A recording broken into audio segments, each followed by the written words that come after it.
मेरे प्यारे बच्चों, welcome back on my YouTube channel. बच्चों, आज हम बात करने वाले हैं यहाँ पे एमपी बोर्ड कक्षा 9वीं विषय गणित की प्रश्न बैंक का। और आज हम लेके आए आपके लिए 13 नंबर के चैप्टर जिसका नाम है पृष्ठीय क्षेत्रफल और आयतन। तो इसके सभी क्वेश्चन को हम सॉल्व करने वाले हैं। तो पहले हम वस्तुनिष्ठ प्रश्नों को हल करेंगे, उसके बाद करेंगे किनको, इसके जो क्वेश्चन यानी कि सवाल हैं उनको।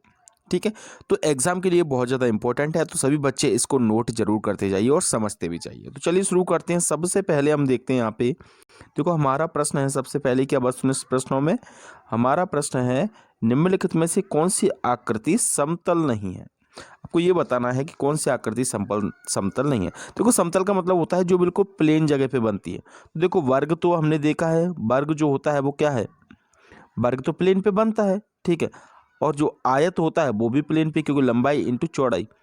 ठीक है, और घन, घन भी क्या है, व्रत, व्रत भी क्या है, समतल पे बनता है। ठीक है, तो ऊंचाई किस में होती है, तो घन में होती है ऊंचाई। तो आपका आंसर क्या होगा, तो आपका आंसर हो जाएगा घन। ठीक है, समझ में आ गया आपको। ठीक है, उसके बाद हम बात करते हैं सेकंड क्वेश्चन की। सेकंड क्वेश्चन है हमारा क्या है, देखिए सेकंड क्वेश्चन है, निम्नलिखित में से ठोस आकृति नहीं है। आपको ये बताना है इनमें से ठोस कौन सा नहीं है। ठीक है, ठोस का मतलब भी वही है। ठीक है, ठोस आकृति नहीं है। तो देखो घनाभ, हम बात करें किसकी, घनाभ। घनाभ तो ठोस होता है। घनाभ आप ऐसा समझ लीजिए जैसे कोई माचिस होती है, तो क्या हो गया, वो घनाभ हो गया, तो वो तो ठोस होता है। ठीक है, वर्ग, ठीक है, तो वर्ग जो है वो ठोस आकृति नहीं है, क्योंकि बेलन तो ठोस होता है। जैसे आइसक्रीम की कौन कैसी होती है, ठोस होती है कि नहीं। ठीक है, और शंकु ये भी ठोस होता है। तो यानी कि हमारा जो आंसर है वो है क्या, इसमें वर्ग। ठीक है, वर्ग एक ठोस आकृति नहीं है। इसके बाद हमारा थर्ड क्वेश्चन देखिए। थर्ड क्वेश्चन है हमारा, गोले का आयतन का सूत्र बताइए। आपको गोले के आयतन का सूत्र, तो जितने भी आयतन के या गोले के जो भी सूत्र है आपको इस चैप्टर के अंदर कर लेना है, क्योंकि इसके आपको फॉर्मूले के याद करने के भी आपको नंबर मिलेंगे। ठीक है, तो फॉर्मूले जरूर याद रखिए। तो गोले का आयतन होता है आपका, देखो अर्ध गोला नहीं है, पूरा गोला है, तो गोले का आयतन होता है 4/3 पाई आर क्यू। ठीक है, तो फॉर्मूला याद कर लेना, ये तो सिंपल है। उसके बाद हमारा फोर्थ नंबर का क्वेश्चन है बच्चों। देखिए फोर्थ नंबर का क्वेश्चन क्या है, फोर्थ नंबर का हमारा क्वेश्चन है, बेलन का कुल पृष्ठीय क्षेत्रफल बताना है। ध्यान रखना, बेलन का कुल पृष्ठीय क्षेत्रफल, पृष्ठीय क्षेत्रफल नहीं। तो ठीक है, तो इसमें भी हमको फॉर्मूला याद करना है। तो बेलन का पृष्ठीय क्षेत्रफल क्या होता है, 2πr(h) होता है। बेलन का कुल पृष्ठीय क्षेत्रफल क्या होता है, 2πr+h। तो हमारा जो आंसर है वो क्या होगा, ये बी होगा, 2πr+h। समझ में आ गया आपको। ठीक है, उसके बाद हम बात करते हैं ये रिक्त स्थानों की। तो रिक्त स्थान तो नहीं करेंगे, पहले हम करेंगे यहाँ पे एक शब्द या फिर एक वाक्य में उत्तर। ठीक है, एक शब्द या फिर एक वाक्य में उत्तर, तो इनको करने वाले हैं। तो सबसे पहला हमारा प्रश्न क्या है, तो देखो सबसे पहला हमारा प्रश्न है, शंकु का आयतन ज्ञात करने का सूत्र लिखिए। आपको ये बताना है कि शंकु का आयतन का फॉर्मूला क्या होता है। ठीक है, तो मैंने पहले ही आपको बोल रहा हूँ कि जब आप इस चैप्टर को करना चाहते हो तो देखो सवाल करने के लिए भी आपको फॉर्मूले याद करने हैं। और अगर आप फॉर्मूले याद करोगे तो आप भले ही सवाल नहीं कर पाओगे, तो कम से कम आप यहाँ पे ऊटी के नंबर 1 2 जो भी नंबर है वो आप आराम से ले लोगे। ठीक है, इन्हें आपके नंबर आ जाएंगे। तो चलिए शुरू करते। तो इसका उत्तर क्या है, तो इसका उत्तर मैंने पहले से लिख के रखा है, 1/3 πr²h। बच्चों अगर आप यहाँ तक आए हो और अगर आप 9th के बाद 10th की तैयारी भी करना चाहते हो और मैथ्स पढ़ना चाहते हो, तो इस चैनल को जरूर सब्सक्राइब कर लेना, क्योंकि मैं यहाँ पे मैथ्स और सोशल साइंस की कंप्लीट वीडियो लेकर, कंप्लीट सिलेबस कोर्स लेके आने वाला हूँ। ठीक है बच्चों, तो अगर आप चाहते हो कि हम पढ़ना चाहते हैं तो आप इस चैनल को जरूर सब्सक्राइब कर लीजिए। ठीक है, तो चलिए इसका सेकंड क्वेश्चन है, क्षमा चाहता हूँ आपको मैंने डिस्टर्ब कर दिया थोड़ा सा। ठीक है, तो हमारा सेकंड क्वेश्चन क्या है, तो हमारा सेकंड क्वेश्चन है इसमें, एक शंकु की ऊंचाई और तिर्यक ऊंचाई कितनी है, एक तो दी है 12 सेंटीमीटर और एक दी है 13 सेंटीमीटर।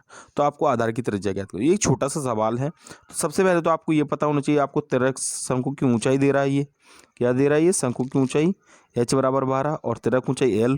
और तो आपको फॉर्मूला याद रखना है, फॉर्मूला ये होता है शंकु की ऊंचाई और तिर्यक ऊंचाई। ठीक है, l² = r² + एच स्क्वायर। लेकिन हमको किसकी वैल्यू निकालनी है, हमको निकालनी है यहाँ पे आर की वैल्यू। तो आर स्क्वायर का फॉर्मूला क्या होगा, एल स्क्वायर माइनस का एच स्क्वायर। एल की वैल्यू कितनी है, देखो 13 और ये 12, तो फॉर्मूले में रख देंगे। तो 13 का स्क्वायर 169 और 12 का स्क्वायर 144 होता है कि नहीं। 169 में से 144 गए तो कितने आएंगे, 25 आएंगे। 25 का जो वर्गमूल होगा वो कितना आएगा, 5 आएगा। तो आपका आंसर क्या होगा, इसका 5 होगा। ठीक है, तो आप डायरेक्ट भी लिख सकते हो, लेकिन आपको रफ में तो करना ही पड़ेगा। तो आपका आंसर क्या था इसमें, 5। कर लोगे बच्चों। इसके बाद हमारा अगला question, question number third. Question number third क्या है, देखिए क्वेश्चन नंबर थर्ड है शंकु के कुल पृष्ठीय क्षेत्रफल का सूत्र बताइए। शंकु का कुल पृष्ठीय क्षेत्रफल, अब शंकु का कुल मतलब समझ लो। देखो अगर आपको सिर्फ ये क्षेत्रफल ज्ञात करना हो, कौन सा सिर्फ, अगर आपको सिर्फ ये वाला क्षेत्रफल ज्ञात करना हो, ठीक है, जिसमें आपका ये वाला हिस्सा नहीं होना चाहिए, कौन सा वाला, ये वृत्त वाला हिस्सा नहीं होना चाहिए, ठीक है, तो उसको हम क्या बोलते हैं, अगर इस हिस्से को ज्ञात करना हो तो उसको बोलते हैं शंकु का पृष्ठीय क्षेत्रफल। अगर आपने ये भी जोड़ दिया तो उसे बोलते हैं, यानी टोटल आपको क्षेत्रफल निकालना हो तो उसे शंकु का पृष्ठीय क्षेत्रफल। तो शंकु का पृष्ठीय क्षेत्रफल क्या होता है, वैसे पाई आर एल होता है। क्या होता है, पाई आर एल, और हम ये वाला भी हिस्सा जोड़ रहे हैं तो क्या हो गया, पाई आर स्क्वायर। ठीक है, तो आपको याद रखना है शंकु का कुल पृष्ठीय क्षेत्रफल क्या होता है, pi r l, pi r square. ठीक है बच्चों, इसके बाद हमारा अगला क्वेश्चन, अगला क्वेश्चन क्या है, देखिए एक बार। अगला क्वेश्चन है 3 सेंटीमीटर वाले गोले का आयतन क्या होगा। आपको ये बताना है 3 सेंटीमीटर गोले का आयतन क्या होगा।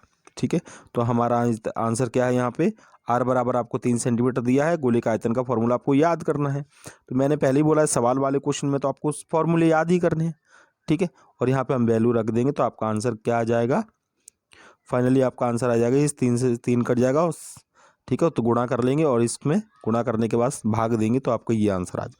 ठीक है, तो आंसर आप नोट कर लेना। उसके बाद हमारा लास्ट क्वेश्चन है इसका, वो क्या है, वो है बेलन का आयतन का सूत्र बताइए। बेलन का आयतन ज्ञात करने का सूत्र, तो इसका आंसर है हमारा पाई आर स्क्वायर एच।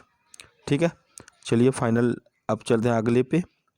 अगला क्या है हमारा, अगला है हमारा रिक्त स्थानों की पूर्ति कीजिए। ठीक है, रिक्त स्थानों की पूर्ति कीजिए। तो मैंने आपको पहले बताया, देखो यहाँ पे क्या है, फर्स्ट पृष्ठीय क्षेत्रफल 2L LBHL, ये किसका पृष्ठीय क्षेत्रफल है, सिंपल सी बात है, ये घनाभ का है। ठीक है, तो ये तो यहाँ पे भरना है। सेकंड क्या है आपका, देखिए सेकंड में देखो बेलन का पृष्ठीय क्षेत्रफल बताना है आपको।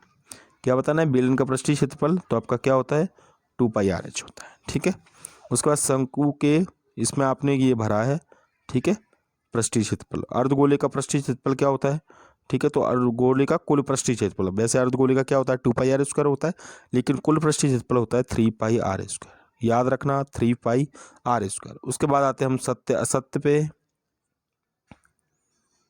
ठीक है, सत्य असत्य पे ध्यान देना बच्चों, मैं आपको क्रॉस लगाऊंगा। ठीक है, सत्य असत्य, ठीक है, तो मैं आपको क्रॉस लगाऊंगा तो असत्य हो जाएगा और राइट लगाऊंगा तो सत्य। ठीक है, तो सबसे पहला स्टेटमेंट हमारा क्या है, पढ़िए। सबसे पहला स्टेटमेंट है बेलन का कुल पृष्ठीय क्षेत्रफल उसके पृष्ठीय क्षेत्रफल से कम होता है। देखो कुल तो ज़्यादा होता है, ठीक है, तो ये आपका क्या है, असत्य है, कम होता है, वैसे तो ज़्यादा होना चाहिए। ठीक है, तो हम यहाँ पे क्या लगाएंगे, इसको मैं कट लगा रहा हूँ तो आप समझ जाना क्या है, ये असत्य है। ठीक है, दूसरा यहाँ पे अर्धगोले का, दूसरा क्या है, अर्धगोले का आयतन 2/3 पाई आर क्यू होता है। बिल्कुल सही बात है। ठीक है, तो यहाँ पे मैंने लगा दिया राइट। ठीक है, राइट का निशान नहीं दिख रहा है, ये लो राइट। ठीक है, उसके बाद हमारा तीसरा है, यहाँ पे तीसरा क्या है, देखिए तीसरा है अर्धगोले का पृष्ठीय क्षेत्रफल संपूर्ण पृष्ठ के क्षेत्रफल में अनुपात कितना होता है, 2:3 होता है। अर्धगोले के पृष्ठीय क्षेत्रफल और संपूर्ण पृष्ठ में 2:3 होता है। ठीक है, तो ये आप मुझे कमेंट में जरूर बताना। ठीक है, उसके बाद आता है घन का पृष्ठ संपूर्ण पृष्ठीय क्षेत्रफल कितना होता है, 6AQ होता है। तो ये भी क्या है, रॉन्ग है, ध्यान रखना, ये क्या है, रॉन्ग। ठीक है, तो ये थे हमारे ओटी वाले क्वेश्चन। नेक्स्ट वीडियो में हम क्या करेंगे, इसके सभी क्वेश्चन को सॉल्व करेंगे। तो अगर आपको ये वीडियो पसंद आए हो बच्चों तो प्लीज़ वीडियो को लाइक कर दीजिए, चैनल पर नए हो तो चैनल को जरूर सब्सक्राइब कर दीजिए। तब तक के लिए जय हिंद, वंदे मातरम।